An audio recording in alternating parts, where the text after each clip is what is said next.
Mark Twain selected works: Autobiographical Dictation, Reminiscences of Susy, February 5th, 1906. Apparently, Susy was born with humane feelings for the animals and compassion for their troubles.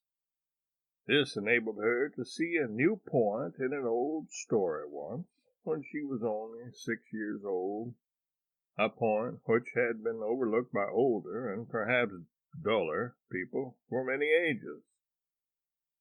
Her mother told her the moving story of the sale of Joseph by his brethren, the staining of his coat with the blood of the slaughtered kid, and the rest of it. She dwelt upon the inhumanity of the brothers, their cruelty toward their helpless young brother, and the unbrotherly treachery which they practiced upon him, for she hoped to teach the child a lesson in gentle pity and mercifulness which she would remember. Apparently her desire was accomplished, for the tears came into Susy's eyes, and she was deeply moved. Then she said, "Poor little kid." A child's frank envy of the privileges and distinctions of its elders is often a delicately flattering attention and the reverse of unwelcome, but sometimes the envy is not placed where the beneficiary is expecting it to be placed. Once, when Susy was 7, she sat breathlessly absorbed in watching a guest of ours adorn herself for a ball. The lady was charmed by this homage, this mute and gentle admiration, and was happy in it. And when her pretty labors were finished, and she stood at last perfect, unimprovable, clothed like Solomon in his glory, she paused, confident and expectant, to receive from Susy's tongue the tribute that was burning in her eyes. Susy drew an envious little sigh and said, "I wish I could have crooked teeth and spectacles."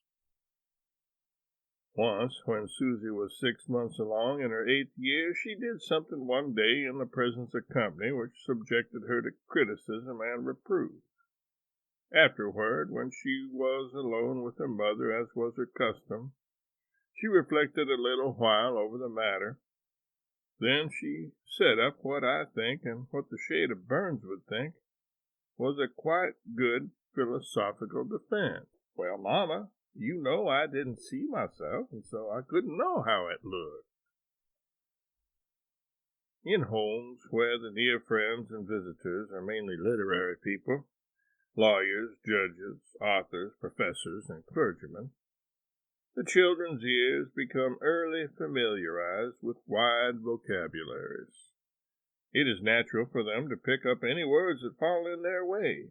It is natural for them to pick up big and little ones indiscriminately. It is natural for them to use without fear any word that comes to their net, no matter how formidable it may be as to size. As a result, their talk is a curious and funny musketry clatter of little words, interrupted at intervals by the heavy artillery crash of a word of such imposing sound and size that it seems to shake the ground and rattle the windows.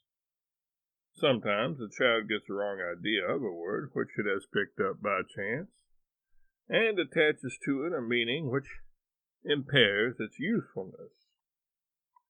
But this does not happen as often as one might expect it would. Indeed, it happens with an infrequency which may be regarded as remarkable. As a child, Susy had good fortune with her large words, and she employed many of them. She made no more than her fair share of mistakes. Once, when she thought something very funny was going to happen, but it didn't, she was racked and torn with laughter by anticipation. But apparently she still felt sure of her position, for she said, "If it had happened, I should have been transported with glee. And earlier, when she was a little maid of 5 years, she informed a visitor that she had been in a church only once, and that was the time when Clara was christened. As I was saying when I interrupted myself, in Heidelberg, when Susy was sick, she noticed that the Schloss gardens were populous with snails creeping all about everywhere.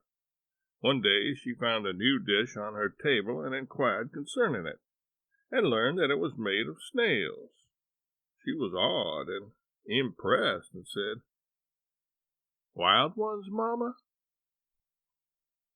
It is a pleasure to me to recall various incidents which reveal the delicacies of feeling which were so considerable a part of her budding character. Such a revelation came once in a way which, while creditable to her heart, was defective in another direction. She was in her 11th year then. Her mother had been making the Christmas purchases, and she allowed Susy to see the presents which were for Patrick's children. Among these was a handsome sled for Jimmy, on which a stag was painted. Also in gilt capitals the word Deer, D-E-E-R. Susy was excited and joyous over everything until she came to this sled. Then she became sober and silent. Yet the sled was the choicest of all the gifts. Her mother was surprised and also disappointed, and said, "Why, Susy, doesn't it please you? Isn't it fine?" Susy hesitated, and it was plain that she did not want to say the thing that was in her mind. However, being urged, she brought it haltingly out. "Well, Mamma, it is fine, and of course it did cost a good deal, but why should that be mentioned?" Seeing that she was not understood, she reluctantly pointed to that word, dear. It was her orthography that was at fault, not her heart. She had inherited both from her mother. The ability to spell is a natural gift. A person not born with it can never become perfect in it. I was always able to spell correctly. My wife and her sister, Mrs. Crane, were always bad spellers. Once, when Clara was a little chap, her mother was away from home for a few days, and Clara wrote her a small letter every day. When her mother returned, she praised Clara's letters. Then she said, "But in one of them, Clara, you spelled a word wrong." Clara said, with quite unconscious brutality, "Why, Mamma, how did you know?"